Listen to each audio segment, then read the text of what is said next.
heard me proclaim in the presence of many witnesses, and entrust them to reliable people who will be able to teach others also.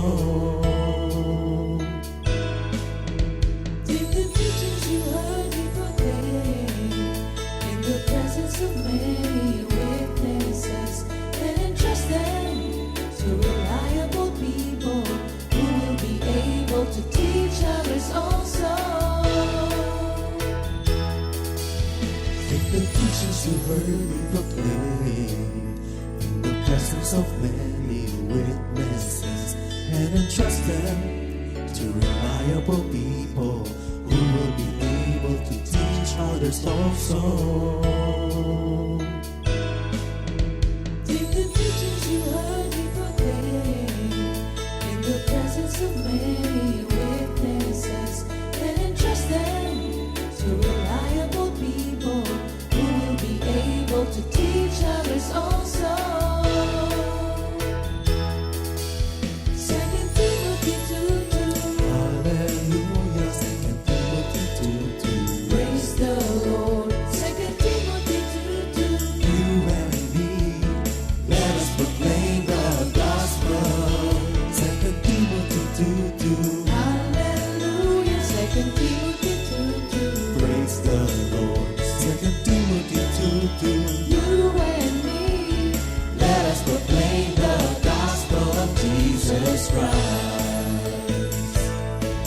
Take the teachings you heard me proclaim in the presence of many witnesses, and entrust them to reliable people who will be able to teach others also. take the teachings you heard me proclaim in the presence of many witnesses, and entrust them to reliable people who will be able to teach others also.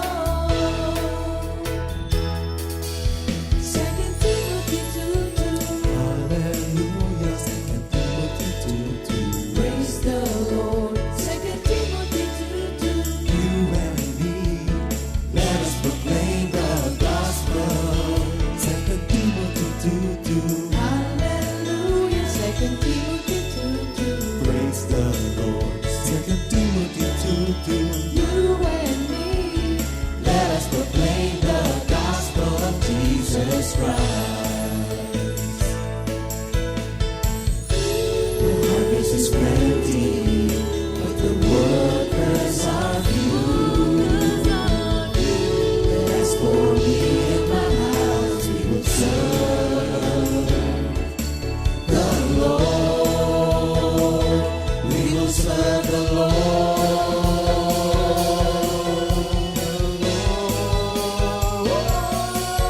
2 Timothy 2:2. Hallelujah. 2 Timothy 2:2. Praise the Lord. 2 Timothy 2:2. You and me, let us proclaim the gospel. 2 Timothy 2:2. Hallelujah. 2 Timothy 2:2. Praise the Lord. 2 Timothy 2:2. You and me, Let us proclaim the gospel of Jesus Christ. 2 Timothy 2:2. Hallelujah. 2 Timothy 2:2. Praise the Lord. 2 Timothy 2:2. You and me, let us proclaim the gospel. 2 Timothy 2:2. Hallelujah. 2 Timothy 2:2. Praise the Lord. 2 Timothy 2:2. You and me, let us proclaim, live up His name, delight in the Lord for His goodness. Let us proclaim, live up His name, delight in the Lord for His goodness. Let us proclaim, live up His name, delight in the Lord for His goodness. And He's God.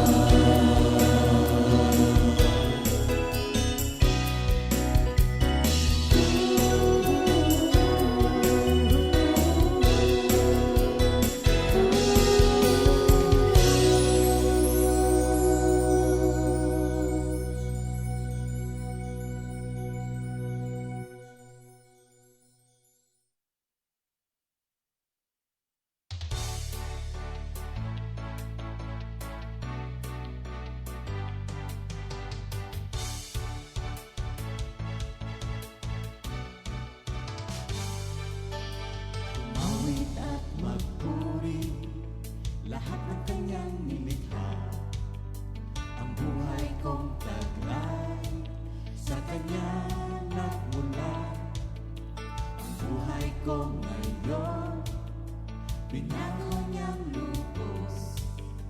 Kaya't ako'y nagpapasya, sumunod kay Jesus. Umawit at magpuri, lahat ng kanyang nilikha. Ang buhay kong taglay, sa kanya nagmula. Ang buhay ko ngayon, binago niyang lubos. Kaya't ako'y nagpapasya, sumunod kay Jesus.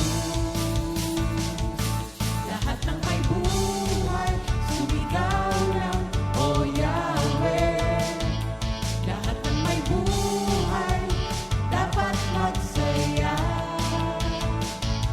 Lahat ng may buhay, itaas ang kamay. At magalak na sa Panginoon.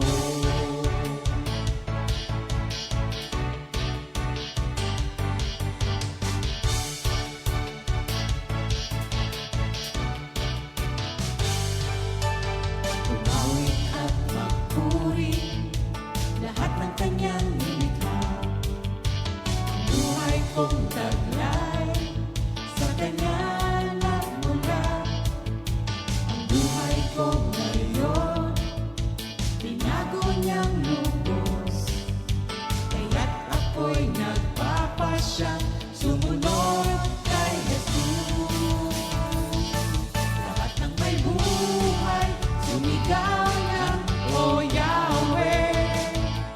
Lahat ng may buhay, dapat magsaya. Lahat ng may buhay, itaas ang kamay.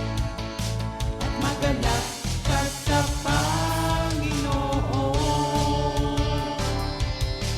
Ano man ang iyong kalagayan, ito ay batid ng Diyos. Kamangha-mangha ang kanyang mga gawa. O kay buti mo, Panginoon. Lahat ng may buhay, sumigaw ng O Yahweh. Lahat ng may buhay, dapat magsaya. Lahat ng may buhay, itaas ang kamay. At magalak ka sa Panginoon.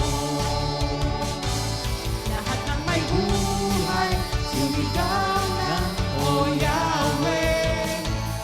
Lahat ng may buhay, dapat magsaya. Lahat ng may buhay, itaas ang kamay. At magalak ka sa Panginoon. At magalak ka sa Panginoon. At magalak ka sa Panginoon.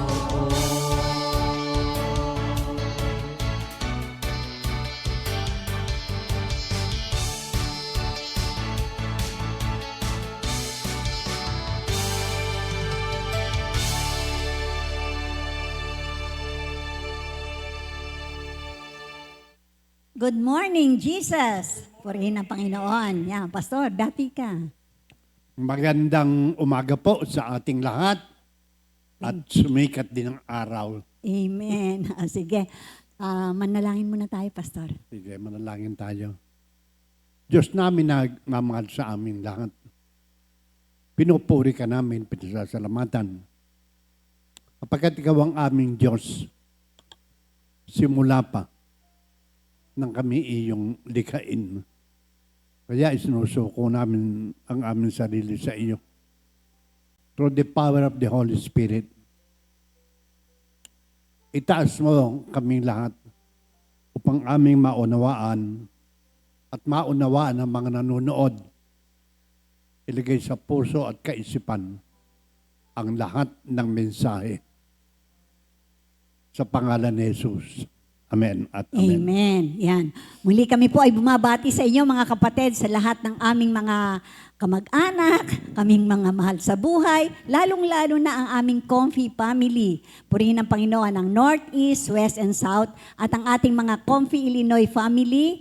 Kami po ay alam namin na kayo pong lahat ay sumusubaybay sa ating GMJ. Salamat sa Panginoon. Sige, bago tayo magpatuloy, basahin po muna natin ang ating memory verse of the week.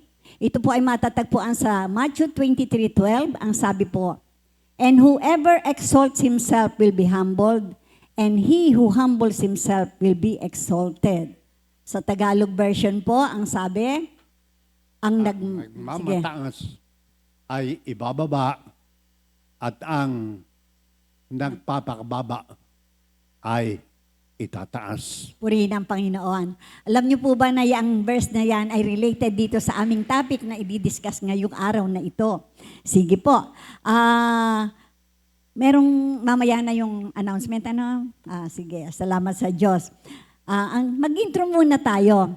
Ito pong ating topic ngayon ay kasama po ito sa part 3 na aming dinidiscuss from the book of Sons and Daughters by Rebel, which the book is entitled, I Am Transformed. Kaya kapag sinabi pong I Am Transformed, ang purpose po natin dito ay mabago na tayo.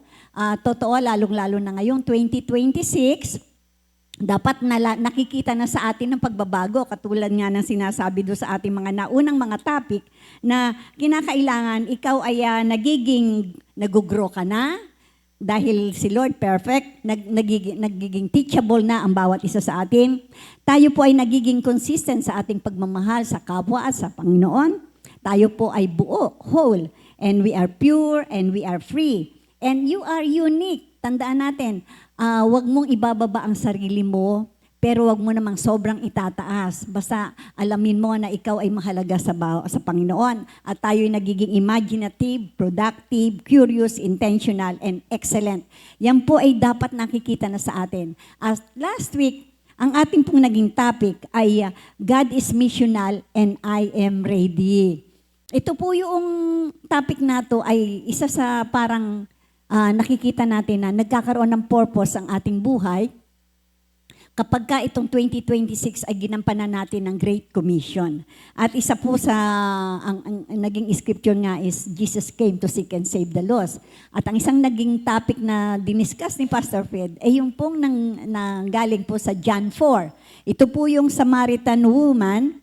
At natuwa po ako doon sa pagtuturo na may 3 barrier na na-break si Lord nung siya po ay nag-witness dito sa Samaritan woman. Alam po naman natin na napag-aralan natin na ang mga Samaritano ay mga kaaway ng Hudyo during the time of Jesus Christ. At bawal na nakikipag-usap ang isang rabay o isang lalaki sa mga babae during that time, not unless na asawa mo siya. At ang mga gender nga na na-break during that time, dun sa pag-aaral natin, ay unang-una yung gender barrier. Yung bang naghihiwalay sa karapatan ng bawat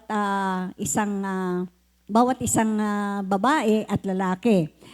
Jewish religious does not condone a rabbi speaking with a woman. So, sabi nga, and some are so strict in following this rule that they would even close their eyes when they saw a woman. Jesus broke this barrier when he conversed with the Samaritan woman, which is in Joel 2 and Acts 2:17-18. Now, women are now given equal rights of salvation with men and given the rights to proclaim the word of God. Kaya nandito po ako na maari na po rin ako mag-share ng word of God. Nakikita rin natin na marami ng mga manggagawa na mga babae. Ikalawang barrier na break ni Lord dun sa aming tinapik last week is racial barrier. Ito po yung sinasabi na kasi dun sa split of the kingdom of yung kingdom of Israel. Sa 1 Kings chapters 11 and 12, yung northern kingdom whose seat is Samaria and the southern kingdom whose seat is Jerusalem became enemies. The Jews hated the Samaritans. Ito po yung nangyari ito doon sa after na namatay si Solomon, doon sa kanyang heir, yung kanyang anak na naging pasaway.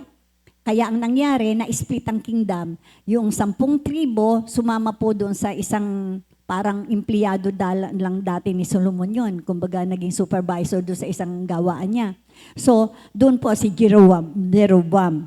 But under the Assyrian invasion, most of the Jewish population were taken captives and brought to Media, and they intermarried and acquired the foreign custom and gods of that nation. However, during the end of Babylonian captivity, the Samaritans offered help in rebuilding Jerusalem, pero maraming nag-oppose sa building na to. However, during the time of Jesus' earthly ministry, centuries of feud between these two people transpired and had been broken. Doon po nagsimula na naging magkakaibigan na ito, yung mga dating unbeliever o tinatawag nilang Gentiles during the time o Samaritans, ay mga unbeliever yun during the time, ay naging tagasunod ni Kristo. Nagkaroon po sila ng common denominator who is our Lord Jesus Christ. So yung mga Hudyo at saka mga Samaritano, nagkasundo sila. At ang ikatlong ang barrier ay ang social barrier.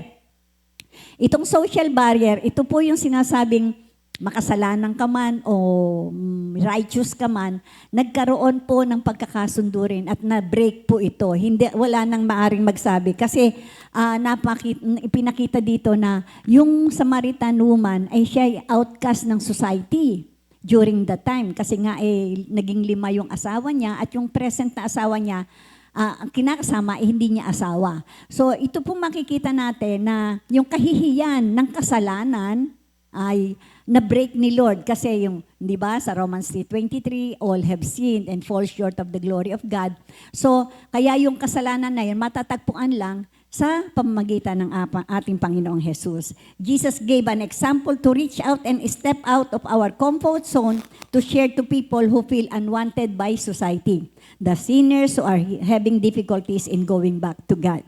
So, people who have heard the message of salvation, and we as disciples of Jesus must be ready to be used, like the witnessing of the Samaritan women. That is why, when our characters does not match the ways of God in witnessing, we have to decide to change. We must always be ready for God's mission. Kaya sa unang awitin natin, kinakailangan po, merong tinatawag na surrender kay Lord, mag-surrender ka. Mamaya i-discuss po ni Pastor Fred, pero gusto ko mo munang awitin ito. I surrender all.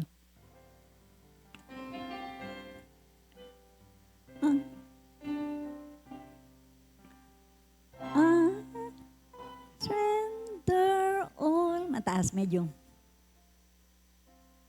I surrender all.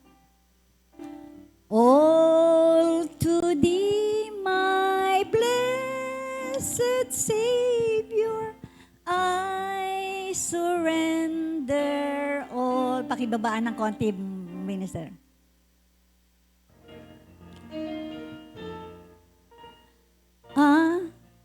Surrender all. I surrender all. All to thee, my blessed Savior, I surrender all. You are all I have, Lord. I have, Lord, my future is in your hands. You are all I have, Lord. You are all I have, Lord. My future is in your hands. My future is in your hands, Lord. My future is in your hands. My future is in your hands, Lord. That is why I greatly rejoice. That it is why I greatly rejoice. Purihin ang Panginoon. Kaya responding to God's indicates we love Him and care about the things that are important to Him.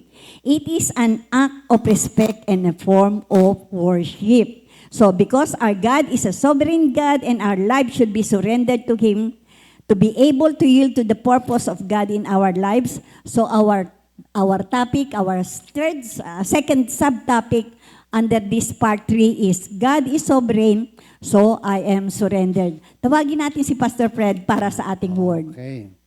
Surrender. God is sovereign, so I am surrendered. Daniel 4, verse 25. You will be driven away from people and will live in the wild animals. You will they will eat grass like ox and be drenched with the dew of heaven. 7 times I will pass by for you until you acknowledge that the Most High is sovereign over all kingdoms on earth and gives them to anyone he wishes. This is the message of the Lord taken from Daniel 4:25. Manalangin po tayo. Mapagpala, maawain Diyos na tunay na pinakamakapangyarihan sa lahat. Creator of heaven and earth, and everything that exists on this earth are created by you. Kaya, mangusap ka sa amin. Through the power of the Holy Spirit, speak to us. Your servants are listening. In Jesus' name, we pray. Amen. Amen. And amen. Yan, purihin ang Panginoon. Tagalog. Kaya, basahin ko sa Tagalog, pero kaya nakita natin to. Itong istorya po nato na King Nebuchadnezzar, related po dun sa ating binasang life verse kanina, memory verse of the week sa Matthew 23. Kasi dito po, si King Nebuchadnezzar ay masyadong itinaas ang kanyang sarili. Basahin ko po sa Tagalog ito para maunawaan natin yung binasa ni Pastor Fred. Ito po ay sa Tagalog, sa Daniel 4, magsusimulan ko po magmula sa 19. Si Daniel na tinawag na Belteshazzar ay nabahala ay hindi agad nakapagsalita. Sinabi sa kanya ng hari, Belteshazzar, huwag kang mabahala kung anuman ang kahulugan ng aking panaginip. Sumagot si Daniel, mahal na hari, sa mga kaaway nawa ninyo mangyari ang inyong panaginip. Ang lumaking punong kahoy na nakita ninyo sa panaginip, tumaas hanggang langit ay kitang-kita ng buong langit. May makapal na dahon at maraming bungang makakain ang lahat. Sinisulungan ng mga hayop at pinamumugaran ng mga ibon ay kayo. Kayo ang lumakas at lumaking puno na abot sa langit na ang nasasakop ay hanggang sa magkabilang panig ng daigdig. Ang bantay na inyong nakita ay isang anghel mula sa langit. Sinabi niyang ibubuwal ang punong kahoy at sisirain, ngunit iiwan ang tuod nito at lalagyan ng tanikalang bakal at tanso. Sinabi pa niyang ito'y pababayaang mabasa ng hamog at makakasama niya ang mga hayop na parang paparusahan sa loob ng 7 taon. Ito po ang kahulugan, mahal na hari. Iyon ang hatol sa inyo ng kataas-taasang Diyos. Yan. Yung panaginip kasi ni King Nebuchadnezzar dito, yung punong kahoy masyadong tumaas. Ang sabi ni Daniel, sana sa kaaway mo mangyari ito, huwag sa iyo. Kasi kung tutusin, yung punong kahoy na tumaas na yon at yumabang, kasi malabong siya at mabunga, ay yung hari mismo nakausap ni Daniel, who is King Nebuchadnezzar.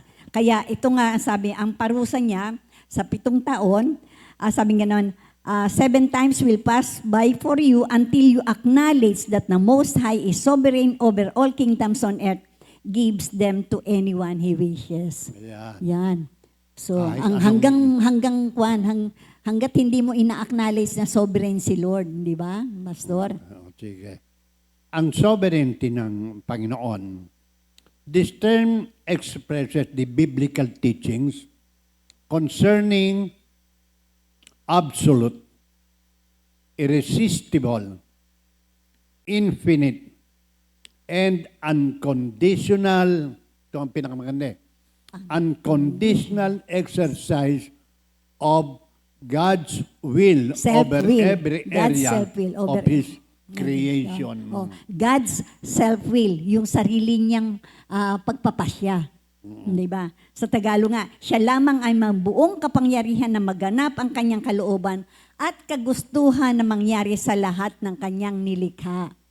Kaya yung nangyari kay King Nebuchadnezzar, hindi niya po pwedeng questionin yun.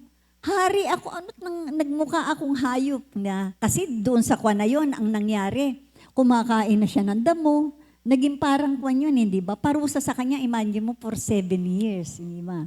Yun. 7 years oo. sufferings. 7 years na suffering yun para ipakita. Kaya nga madalas naririnig natin yung mga manggagawa. Pagka nagtuturo, sasabihin, mga kapatid, huwag nyo nang hintayin. Di ba?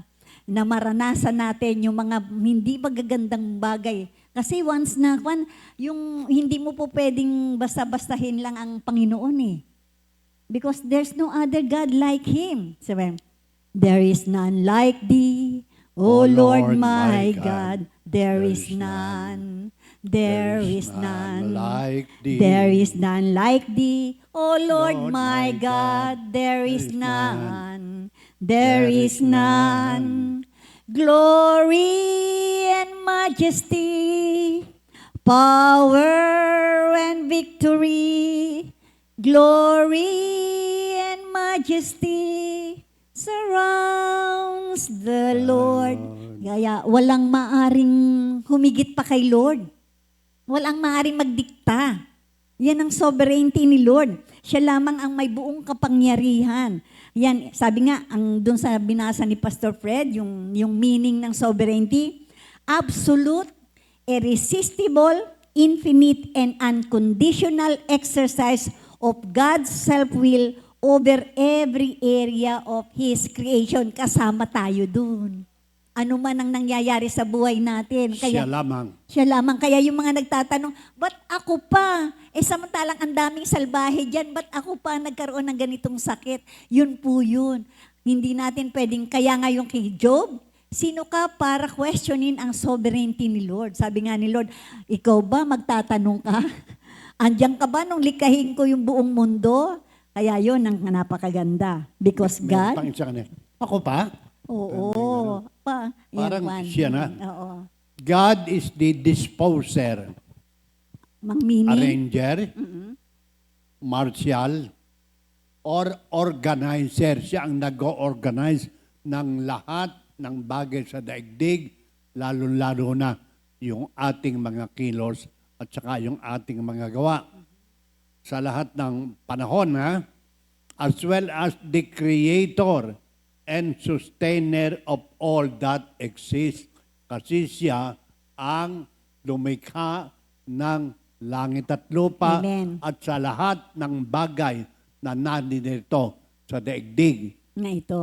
Yan. Kaya siyang arranger, sabi nga, disposer.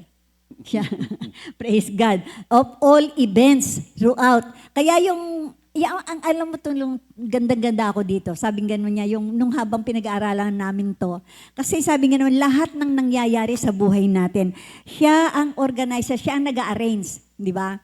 Kaya yung Romans 8:28, masarap na maging natin yun mag-contemplate kung ano man ang nangyayari sa buhay natin, di ba? All things. Romans, that in all things, Things, it is God who works for good good for those whom He loved and those whom He has called according to His purpose. Kasi nga, siya yung arranger, siya yung organizer. Kaya sabi nga niya, as well as the creator and sustainer. Siya rin ang sustainer. Hindi ka pababayaan. Kaya yung, sabi nga, pag binigyan ka ng pagsubok, siya rin ang magsosolve. Amen. Ang ganda-ganda kaya nun. Ephesians O, 1:11. sige, Ephesians 1:11. In Him we were also chosen, having been predestined according to the plan of Him who works out everything in conformity with the purpose of His will. Kaya Siya taga- ang may plano at siya rin ang Pumili. nag-guide sa atin sa lahat ng bagay in conformity with the His purpose of His will. will. Kaya Hindi nung- basta nagustuhan. Ano? Oo. Kasi merong magandang purpose yung kalooban ng Diyos. Kaya sinasabi natin that in all All things things. it is God who works for good to those whom He loves and are called according to His purpose or to His will. Amen. May magandang nangyayari. Praise God. Okay. Kaya yung lahat tayo, gusto natin itong awitin na to. Nung una pa man, sige. Nung una pa man, minahal na tayo ng Diyos. Yan. O sige, babaan pa raw.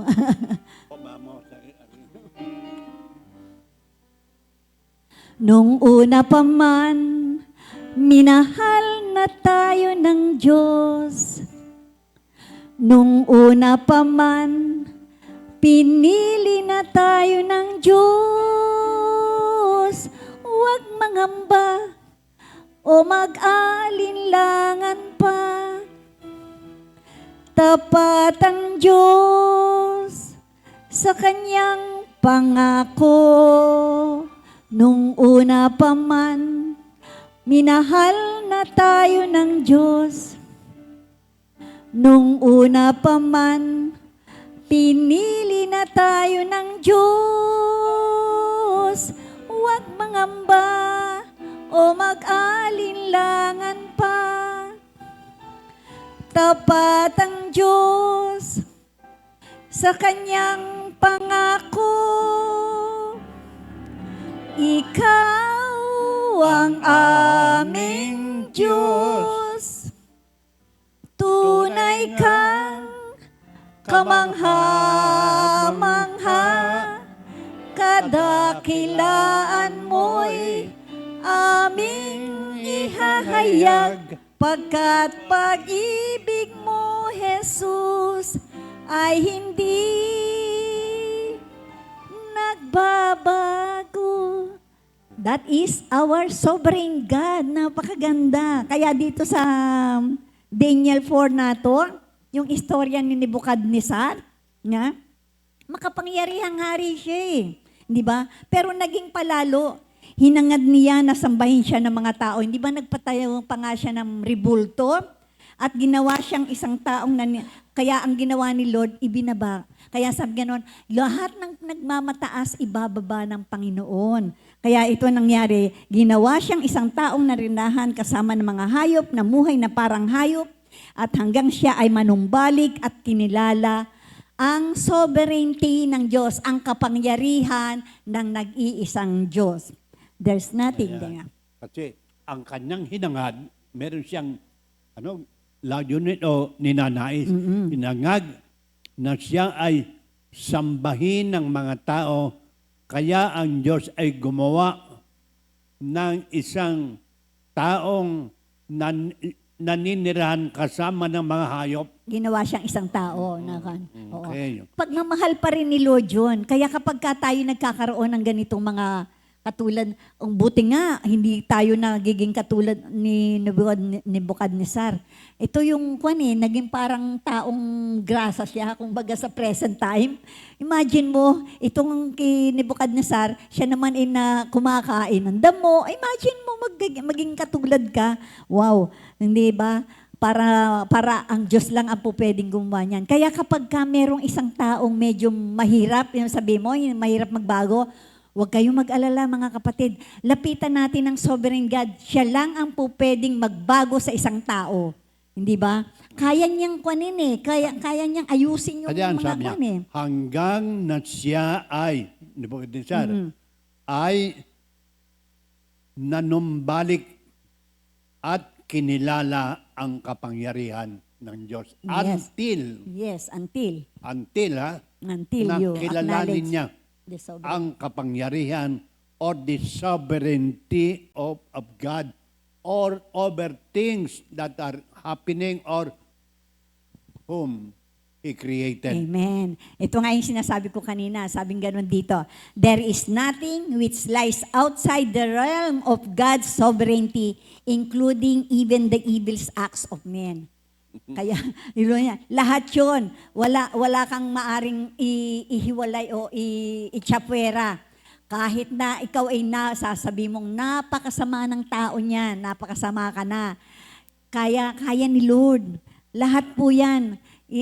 Kaya ni Lord yun yung pagkagumalaw yung kapangyarihan ng Panginoon, walang maaring pumigil dyan.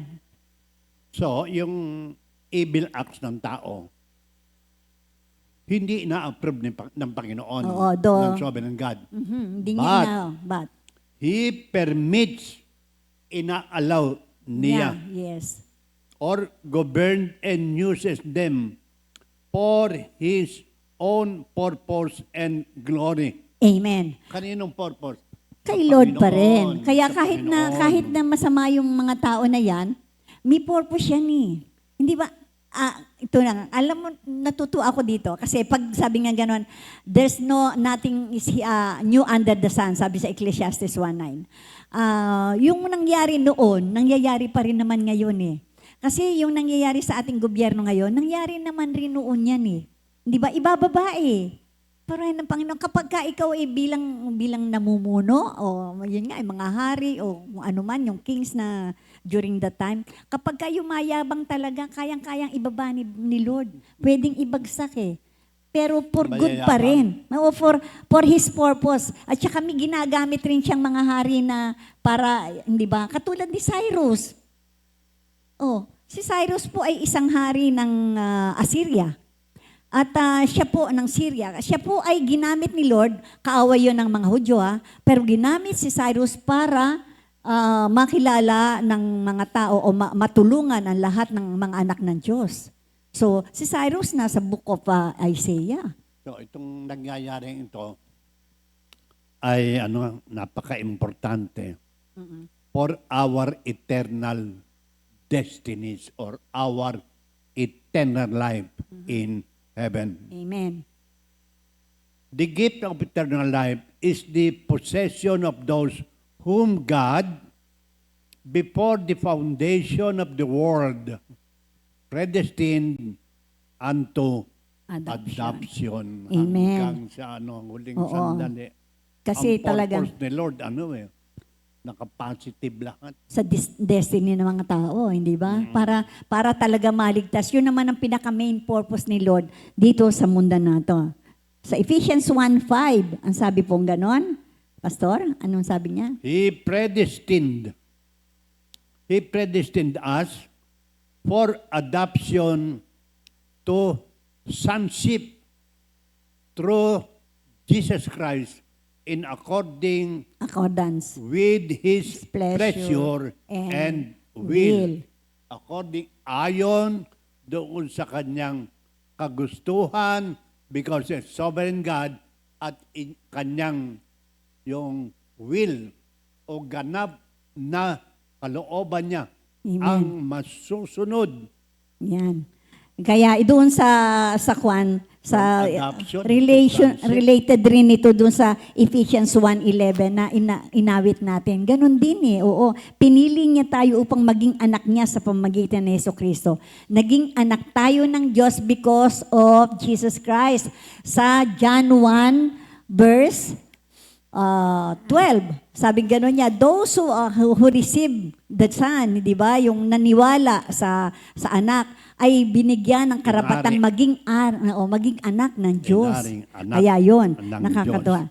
God's choice of those who are to receive the gift of eternal life has not been determined by a blind, arbitrary sovereignty. Hindi ito basta parang suntok sa buwan. yung pagkakaroon pagiging natin, pagiging yung pagkakabigay sa atin ng eternal life through Jesus Christ, but by a sovereignty which operates in conformity with divine wisdom, holiness and justice. Kaya yung John 3:16, ito po ay naganap because of the sovereignty of yung kapangyarihan ng Diyos. Pinadala niya, imagine mo, paanong nangyari na si Jesus ay nagkatawang tao nang hindi dahil lang sa kay Maria at kay Joseph na nagtalik. Hindi ba? Yan po, yung choice of, yung those who are to receive this gift of eternal life, hindi ito dinetermine by a blind sovereignty. Ito ay dinetermine because of the will and love of God to all mankind. John 3:16. So, lahat ng mga anak ng Diyos, Naging knowing this quality of God, kailangan maunawaan, maintindihan, maalaman sa puso, hindi lamang sa nguso, yes.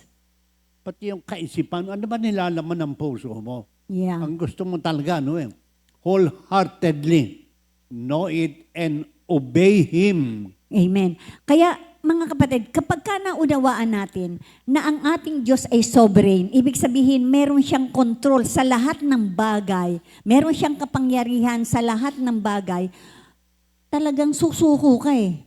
Hindi uubrang hindi ka maniwala sa Kanya, hindi uubrang hindi mo sampalatayanan lahat ng nangyayari sa buhay mo. Kapag ka tinanggap mo si Jesus, doon nga yun sa kwan. Kaya napakaganda na itong sabi nga ganon, knowing His quality, we should surrender to His will and power. Kinakailangan suko. Suko. Suko ka. na ka mo. Nga, I surrender all to Thee, my blessed Savior, I surrender all. Isuko mo lahat kung pinananampalatayanan mo na Siya ang may kapangyarihan sa buhay mo, Siya ang makapangyarihan sa lahat ng bagay, ba't hindi ka susuko? Surrender na. Oo, sige. So, ano ba itong surrender, Pastor? Surrender, ito yung unang-una, this is an act of yielding to the power. Yield. Oo. Yield right of way or else. Pag nasa freeway ka, aksidente ang aabutin mo. Yes, yung yield. yung Pagbigyan mo para yield. Amen. Hayaan mo siya. Kasi Hayaan, siya ang sovereign. Sovereign power, control or possession of another. Hindi na ikaw Doon ka magsusubmit. namumuhay. Hindi na ikaw ang nagpapasya sa lahat ng desisyon, sa lahat ng nangyayari sa buhay mo, kundi you yield. Amen. Lord, ano ba talaga ang gusto mo? Amen. Ito ang gusto ko, pero hindi ko maintindihan, nagkakagulo kami. Kung ano ang gusto mo, there will be peace Amen. among nation. Yeah. Okay. And another meaning. To give up to the power of another. Oo. Give Magpapasakop up na ka. Papasakop Ikaw ka. na, Lord. Oo. Hayaan Pag mo sinabi na. mong surrender, papasakop ka na sa mas mataas sa'yo. Yan. At saka, Voluntary cancellation of Of the the legal liability. itong mga meaning na to, ito ay sa dictionary. Di ba? Pagka sinabi mong surrender ka na dun sa kwan, i-give up mo, hindi na, okay, hindi na ikaw ang may-ari ng ganito, ganyan. Yung legal liability mo on kwan, anything. Yan. And Delivery of a fugitive from justice. from justice. Yung kapag ka nagkasala ka sa batas, suko ka. Yan, isa yan sa meaning, mga kapatid. Yan ang mga meaning ng surrender. Yung the act of yielding to the power or control of another, to give up to the power of another, voluntary cancellation of legal liability, and delivery of a fugitive from justice. So, wala Yun. nang encumbrance. Oo, yan, walang encumbrance, yan, ganon. So, according to the reference book we are using, ito pong book na ginagamit natin, ang meaning po ng surrender ay, ano po? Submit voluntarily to a stronger force. Okay. Sample. Surrender of associated with losing or giving up. Yes. Merong stronger force na susurrender ka. Hindi. O sige, matigil ka na lang. Hindi ito ganon, yun. hindi. Totally. Voluntary. Voluntary, hindi ka pinipilit. Kasi in-acknowledge mo na eh. Kaya ang meaning dito sa pinag-aaralan natin na ito, ang sabi ay isusurrender mo associated with voluntary losing or giving up. Yan. Give up ka na. O, kung Hindi mo na ipagpipilitan yung gusto mo. Kung sa army, Oo. if an army surrenders, it's because they lost the battle or war. Amen. Wala Katulad dito, talagang ano na Navy.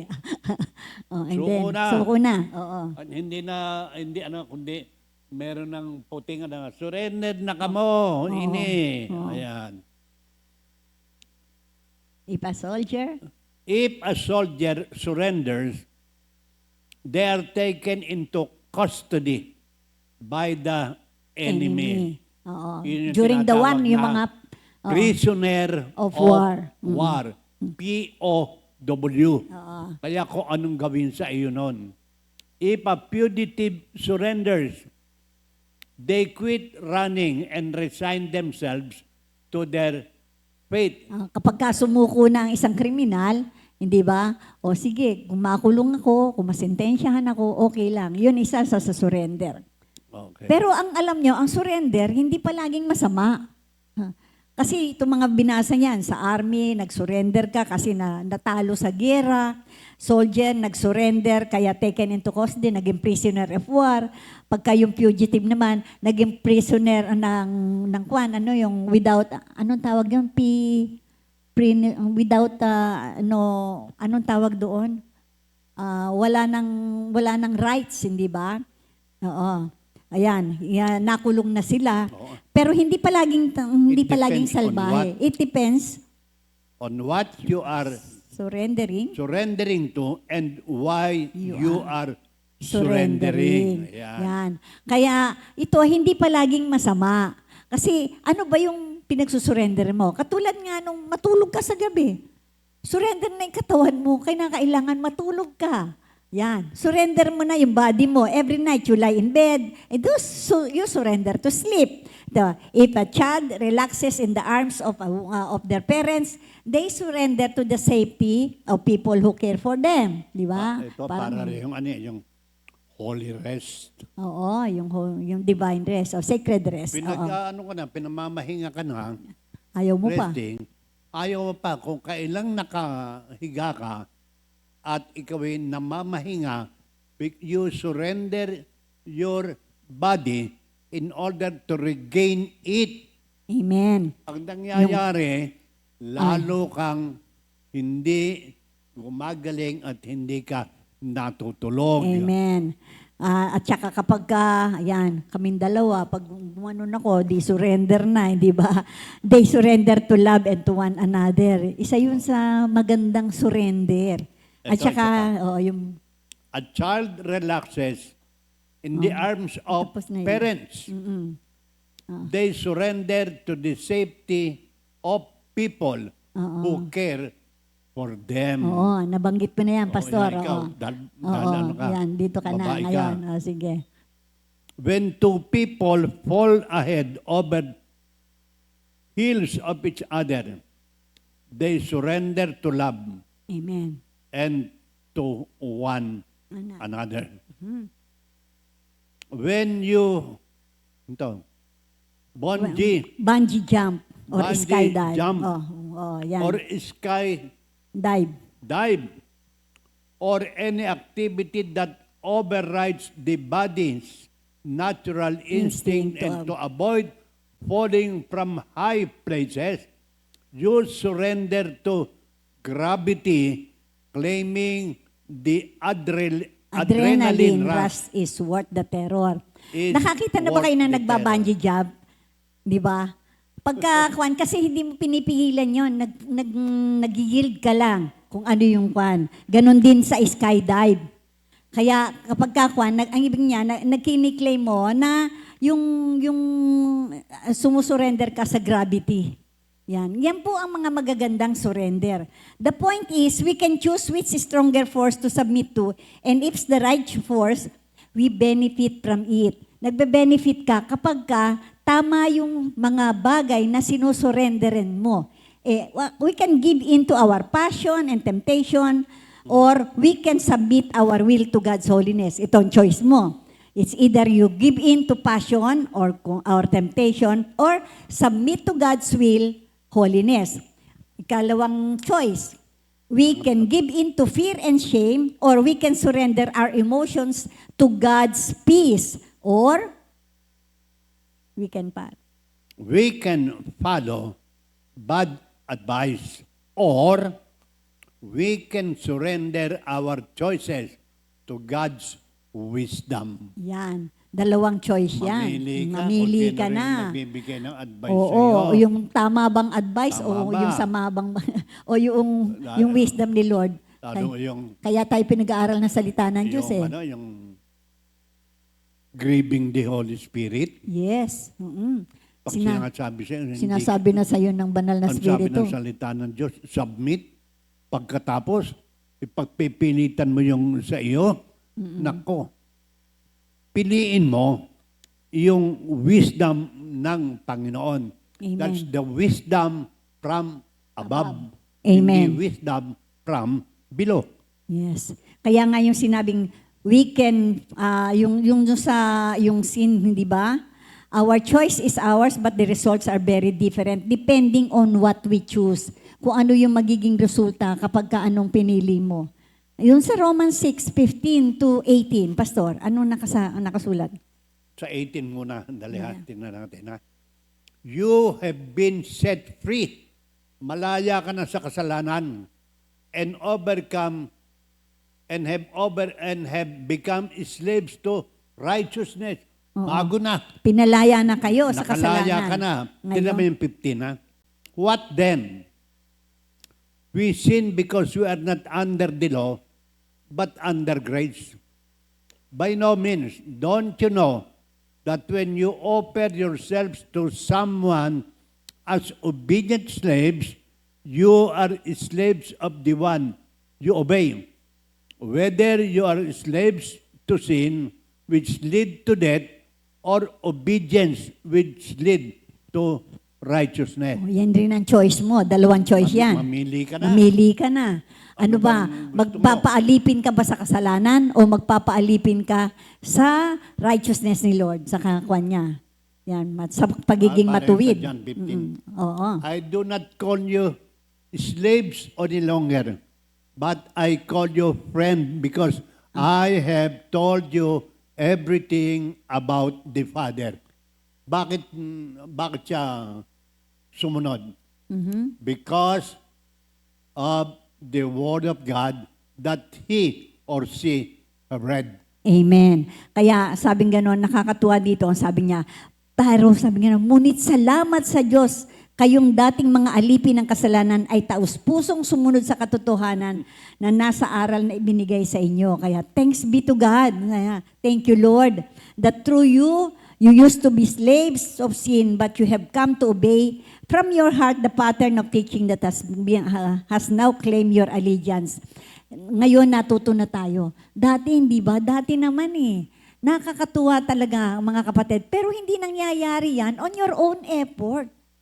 It's because of the power of the Holy Spirit na dahil sa sovereignty ng ating Diyos, inalaw niya. Di ba? Kaya nga sabi nga nun, pinili ka na. Alam niyo kung bakit po yun? Natutuwa nga ako doon sa sinabi ni Saint Peter doon sa kanyang sulat. Sabi niya, make the choice of God in you a permanent one. Huwag mong sayangin ang sayang kwan. Kinakailangan, pinili ka Huwag mo nang sayangin. Make it a permanent one. Kaya sabi nga niya, pinalaya na tayo Kaya ang tayo ay alipin na ng katwiran, hindi na ng kasalanan. Ang ganda kaya? Alam mo yung pera? Oo. Yung pera. Ang pera. Ang pera. Oo. Money is a good Amoral. slave. Good Money is slave. a good Oh, slave. yeah, oo. Kung But, it is a very wicked master. tyrant master. Yes, totoo. Kapag ang pera ang nasusunod Sa buhay mo, sa buhay mo, wala. ikaw na ang alipin ng pera. Ikaw ang alipin ng Dapat pera. alipin mo siya. Pero kapag yung pera na inalipin mo, masaya buhay mo. Amen. Kaya sabi nga sa John 10:10, di ba? If we don't submit to the higher power of God, we'll end up being controlled by our own passion, fears, and weaknesses. And that's a terrible to live because those forces are not on our side. They don't protect us and ultimately, they steal, kill, and destroy sa John 10:10. Kaya kapag ka hindi ka nagsasubmit sa Diyos, who is sovereign, we will end up being controlled by our own passion. Ang magkokontrol sa atin, yung self natin, na yung hilig ng laman. Di ba? Ano ba ang gusto ng katawan nato? Ay, buhay. Kaya lahat ng madali, okay lang. Kapag ka sinunod mo yan, ay talaga namang you will live a terrible life. Kasi yung mga forces na yan, yaan ang hindi ka mawawala ang protection ng Panginoon, and ultimately, they will steal, kill, and destroy our joy, our life, the whole of our life. So, surrendering. Surrender. Yung mga surrendering to God is a good thing like surrendering to sleep. We find rest in our Heavenly Father. Parang dinuduyan ka lang yan. Nagme-meditate ka ng Word of God. Like surrendering a parent to a parent, we find safety in His arms. Like surrendering to love and find unconditional commitment. Yung surrender, Pastor, napaka-kwan talaga niya. Lalo na kapag napakahirap na ng problema mo. Ang sasabihin mo lang kay Lord, Lord, surrender na. Hindi ko kaya. Lahat na di ba? Yung mga imposible nga kasi si Lord lang ang pwede. Kaya ang lalabas sa bibig mo, suko na ako, Panginoon. Sa'yo na. Ikaw na. Take full, di ba? Take over. Take full control. Kasi kapag ka hindi ka sumusurrender, ikaw pa rin yun eh. Sarili mo pa rin na nasusunod. Alam mo, pinakamabigat kung alin? You're choosing. Yung mga choices natin. Choices mo na hindi mo alam kung alin ang tama o ang mali. Yan. Two choices. Alin ba sundin mo? Blurred ang isipan mo. Blurred ang mata mo. Kung alin ang tama at mali na susundin mo. Ang pinakamaganda parang gray areas Pastor, sa buhay. yun ang sabi mo, hindi mo alam. Paano mo ngang malalaman? Kaya nga may 2 Timothy 3:16 eh. All scripture is inspired by God and is useful for teaching the truth, rebuking error, correcting faults, and guidance for right living. Kaya napakaganda. So, ang Ang pinakamaganda, choices mo, hindi mo talaga alam not unless na ikaw ay ang pinakamaganda kung ano, mag-withdraw ka from the bank of heaven, where you will see, where you will hear, where that is your guidance, and you will be taught. ito na. ang Ito ano. yon. This is the Central Bank of Heaven, the Bible. Nandyan po lahat. Yan. Napakaganda. Kaya may reflective question tayo, Pastor. Ang sabi nga, what forces or voices besides God do you sometimes surrender to? Kanino ka ba sumusurrender? Besides God. Sa central bank lang. Ano? What benefits come from following God's will for your life?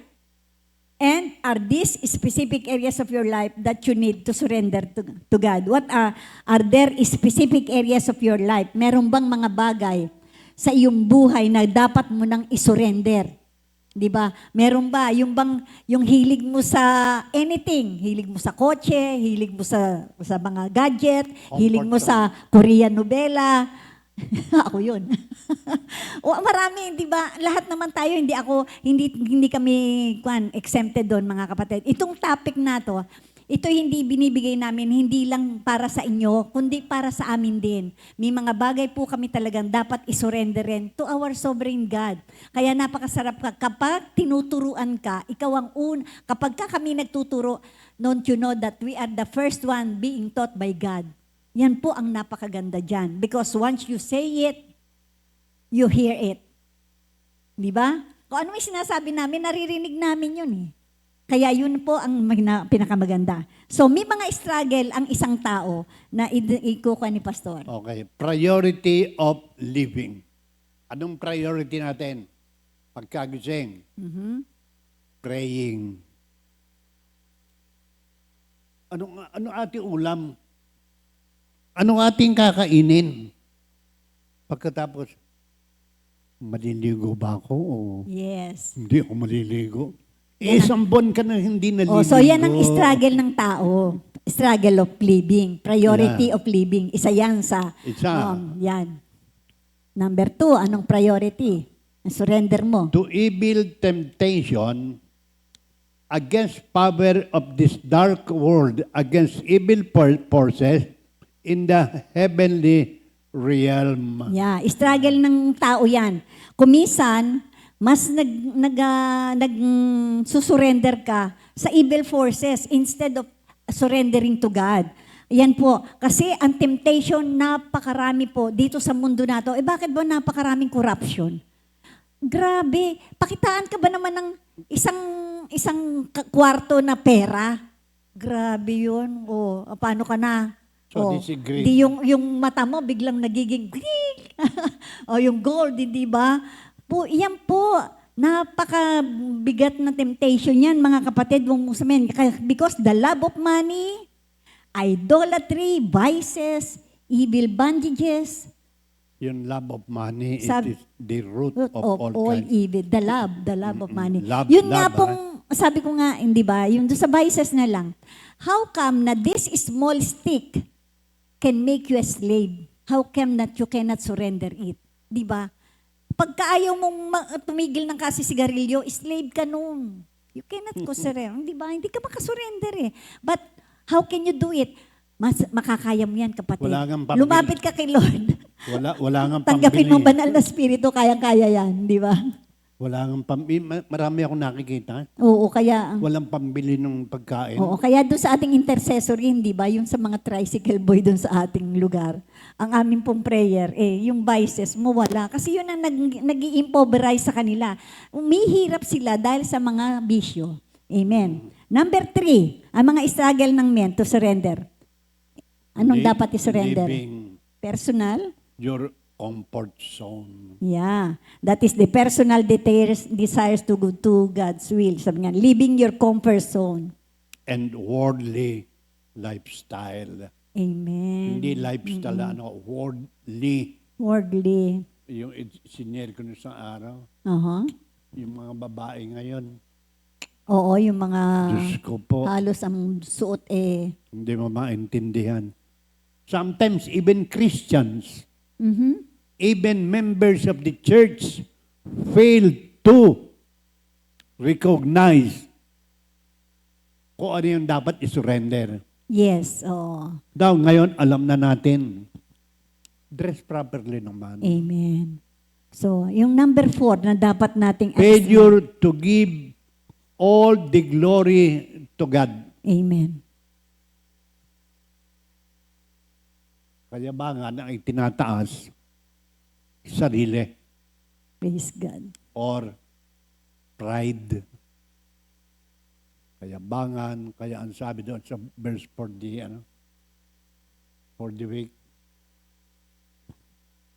ang nagtataas ng sarili, ibinababa ng Panginoon. Amen. Talaga naman. Totoo naman talaga yan. Ang dami na nating nakitang example niyan, mga kapatid. Hindi ito sabi-sabi lang, hindi haka-haka lang. It is real from sa ating buhay ngayon. So the song goes, give glory. Hindi. Wow. Pagkakuan, hintayin natin yung ating musician dyan. Mamaya pa nga. Sige. Ready na Okay. ba yung si Maestro? Kasi talaga sabi nga ganon, we have to surrender to our sovereign God at lahat ng glory, the struggle. Kasi madalas dyan, lalong-lalo na itong failure to give all the glory to God, lalo na yung mga mayayabang, ako to sabi niya, hindi nila maibigay ang glory kay Lord. Kaya sila nagtagumpay, kaya sila yumabang, kaya sila yumaman, dahil sa ang galing nila, ang galing-galing, hindi ba? Kaya yun, isa yun sa struggle na kinakailangang i-deal ng mga tao para ma-acknowledge mo na si Lord ay makapangyarihan. So, ang solution natin talaga Eto. is, Sa Isaiah 45 verses 5 to 7, sa Tagalog ko na babasahin. Ako si Yahweh. Ako lamang ang Diyos. At wala nang iba. Palalakasin kita kahit hindi mo ako nakikilala. And that is a sure Amen. promise. Ginawa ko ito upang ako'y makilala. Ito yung way, Amen. yung love niya talagang hindi mawala. Praise God. Mula sa silangan hanggang sa kanluran. Ito yung from east To West. to west. Hindi talaga nag-aabot yan. At makilala niya ako, si Yahweh. Ako lamang ang Diyos at wala nang iba. Ako ay ang lumikha ng dilim at liwanag. Ako ang nagpapahintulot ng kaginhawahan at kapahamakan. Akong si Yahweh, ang nagpapasya sa lahat ng ito. ng ito. Ang ganda. Kasi, tingnan niyo po, ang sabi gano'n, ako ang lumikha ng dilim at liwanag. Ako ang nagpapahintulat ng kaginhawahan at kapahamakan. Akong si Yahweh ang nagpapasya ng lahat ng ito. Imagine that. Kaya paano namang hindi ka pa susurrender sa Diyos mo na napakamakapangyarihan? Siya may hawak Di kaya. Pero sabi nga kumisan, pinahihintulutan ni Lord. Pero para rin tayo matuto. Diba? Kasi hindi tayo marunong magbigay glory kay Lord, kaya ibinabagsak kumisan ang tao. Kaya sabi nga ganon, isa ito sa struggle ng tao, hindi niya makayang magpakumbaba para sabihin ganon. Yun na lang nga yung madalas yung sinasabing, doon sa praise and worship natin, mga kapatid, bakit marami ang hindi pa rin makapagtaas ng kamay o kaya makababa man lang kapag ka nag-worship na? Hindi ba kasurrender Hindi mo kaya. Yung hiya mo para sabihin, naku, baka kung makita ni pare, tataas-taas ako ng kamay, ang ganyan. So talaga yun Alam mo yung... kung bakit natatakot ka? Yung pag nasa labas, hindi surrender. Pag nasa loob ng worship center, Surrender. surrender. Oo. Kaya pag tataas ka ng kamay, pero patuloy ka pa rin. Sinasabi ng tao.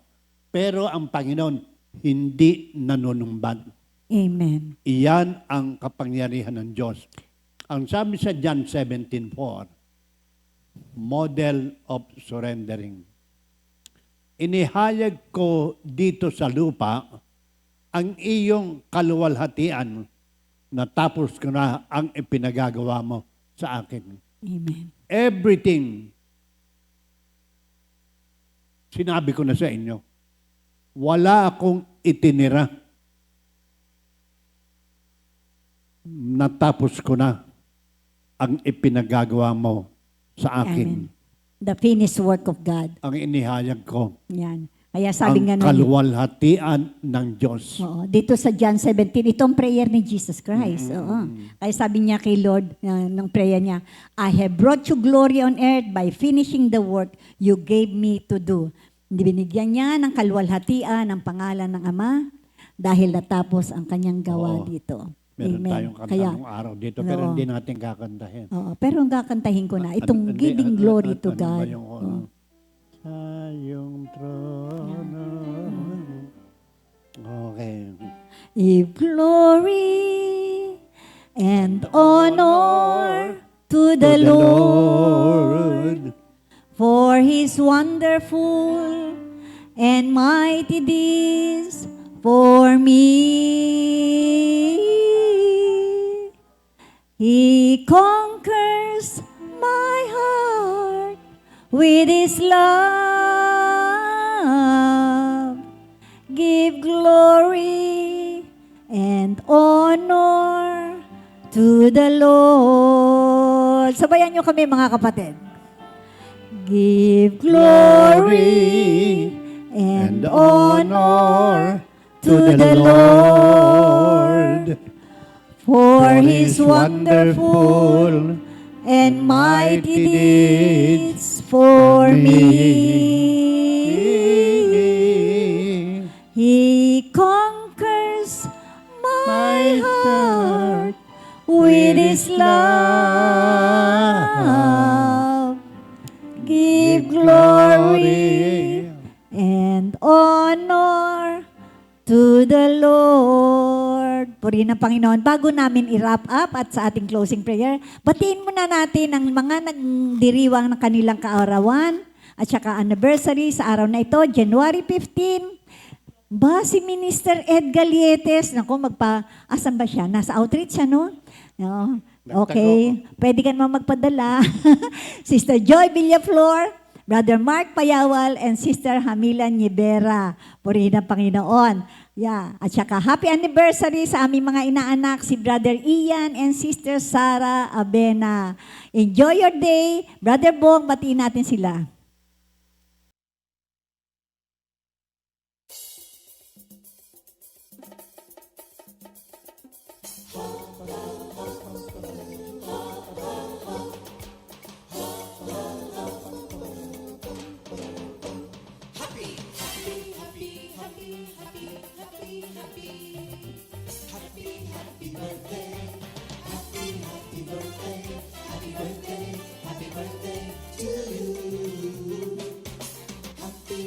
Anniversary, happy anniversary, happy, happy, happy anniversary.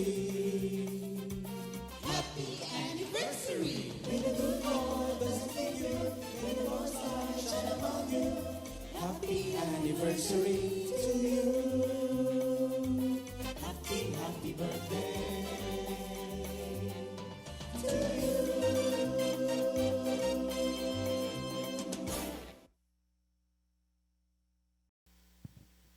Yan. Enjoy your day, mga kapatid. Salamat sa Panginoon. Sige, bago namin i-wrap up, meron po tayong announcement. Tandaan natin sa ating itong Sabado, 2 araw na lang, di ba? Thursday ngayon, Friday bukas, at susunod na araw, ito na po yon. Tayo Sabado, tayo po ay merong covenant meeting. Lahat po ng covenant members ay inaanyayahan, kinakailangan magkaroon po tayo ng quorum. Kaya we encourage you to attend, all of you. Sa January 17 at 9 a.m. this Saturday, dito po sa ating center mismo. Hindi na tayo lalayo. At magpapakater po lahat ng covenant members. Mga kapatid, see you on Saturday also. Purihin ng Diyos. Sige. Live po to. Yung ating covenant meeting ay hindi live, ha? Hindi online. Live po yan. Present. Kinakailangan ng presence nyo ay required. Yan. Face-to-face po tayo on Saturday. Hindi po tayo modular. Kinakailangan po umattend kayo ng in person. Kinakailangan tayo po ay magkaroon ng quorum. So, sa ating wrap-up, ito pong ating topic na second subtopic para sa ating I am called so I live each day with a purpose. Sa ating third topic chapter ay God is sovereign so I am surrendered. Kapag ka sinabi mong sovereign ang God, ang ating Diyos ay siyang pinakamakapangyarihan, siyang may power sa buong ating buhay. So, Pastor, anong mga dapat? Sabihin mo, ayan ang kuan. Kapag ka sovereign si Lord, anong gagawin? Ang priority mo siya. Prayer, unang-una. At ang lahat ng ito, susunod na yung parang 2 minuto. Amen. Ganun, sumusunod. Walang ibang makapangyarihan Diyos kung hindi ang Diyos na ating nakikilala. Amen. At saka dapat tayo po ay sumuko. Isuko natin ang lahat. Suko. Huwag tayong magmatigas. Tayo Alam maging mo ba humble yung- before the Lord. Alam mo yung huling-huling hapon na sumuko? Aha. Ha? Sino? Ang tawag doon, struggler. Struggler sa Mindoro. Hapon. Hapon. Akala ko. Hapon, yung Japanese. Yung sumuko. Japanese na huling sumuko. Oo, Japanese struggler. Oo. Struggler yun. Oo Kaya nga, kung may totoo. struggle ka pa Hindi hanggang niya, ngayon, hindi niya alam. Yun nakakatuwa yun, di ba? Hindi niya alam, tapos na ang giyera. Alam mo ba, Ayaw niya pa sumuko, di ba? Alam mo kung bakit? Oo. May pulyeto na, talo na hapon, talo na, ayaw na. Hindi niya nabasa yun. Hindi niya alam. Hindi niya nabasa. Madalas Nabasa, yan. alam mo kung bakit? Oo. Nagustuhan na niya sa Mindoro. Okay. May mga Kumisan ganyan, kaya ayaw sumurrender. Naging comfort zone ng kasalanan. Di ba? Ganun yun. Kaya in Pasig talagang kinakailangan, meron tayong na puso na marunong umunawa. At hindi natin makakaya yan kung walang power of the Holy Spirit. Tanggapin natin ang Panginoon para tayo po ay mapuspos ng banal na Espiritu. Sige, Pastor, we'll end up with a prayer.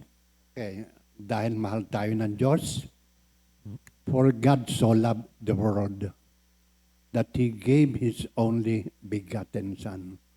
For whosoever believes in Him will not perish, but have everlasting life. Let us pray. Dakila naming Ama, may gawa ng langit at lupa. Makapangyarihan sa lahat. Lahat ng gawa mo, Panginoon, ay para sa aming ikabubuti. Sometimes we feel that it is a negative sign, but God allows it for a purpose. Ano man ang naging kalagayan namin ngayon, na hindi namin ma-surrender ang mga bagay na hindi tama sa aming buhay. Ngayon pong oras na ito, isinusuko po namin voluntarily upang ang lahat ng ipinangako mo sa amin magkaroon ng katuparan. All glory and honor belongs to you, O Lord. In Jesus' name we pray. Amen, and amen. Thank you, Lord. God bless us Amen. all. At sa panghuli, tayo po'y makinig sa Repeat New Song of the Week, Si Jesus ang Kasama, composed by Sister Auring de las Alas. God bless everybody and see you again next Thursday.